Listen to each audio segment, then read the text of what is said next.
Hello, this is Pastor Q, and welcome to day 3 of the Essential series. As you know, I'm covering both essentials and non-essentials as it relates to our daily walk as Christians. We're going to continue our conversation around worry and anxiety. I'm calling it the Anxious Worrier. So sometimes you have to understand what's triggering some of the episodes or reactions in your life before you can begin to recognize what's essential in your life and what isn't. And while we're working toward living an essential life, I like that term, we do have to understand the me, myself, and I. So today we're going to continue with part 2, the Anxious Worrier.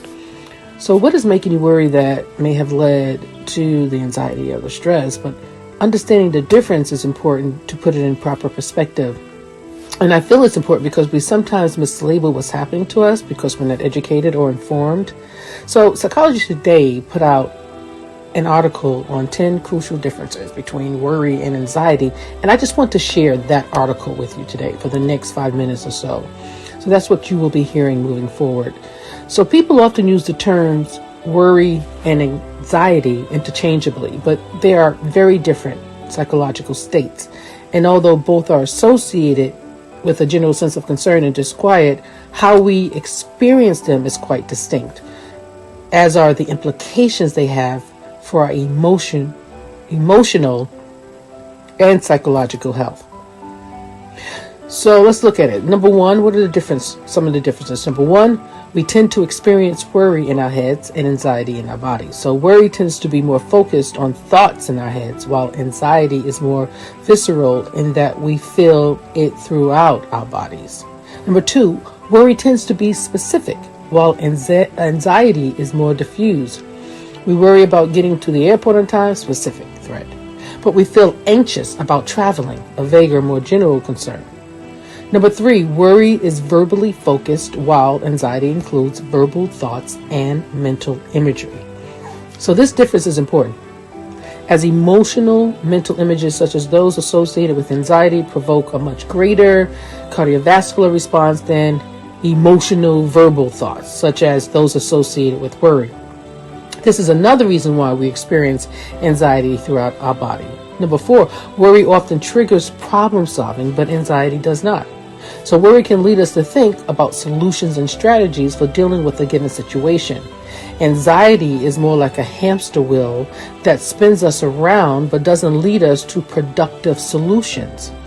Indeed, anxiety's diffuse nature makes it less amenable, obviously, to problem solving.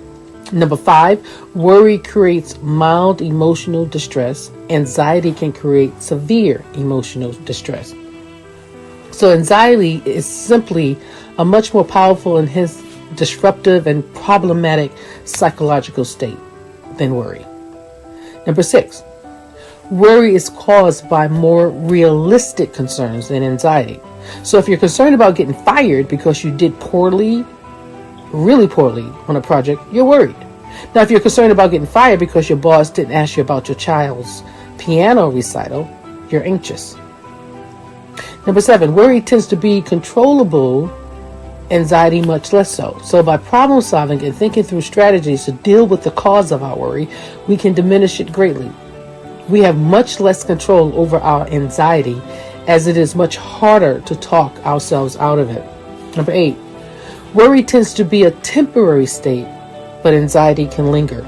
Once we resolve the issue worrying us, our worry diminishes and disappears. Anxiety can linger for long periods of time and even jump from one focus to another.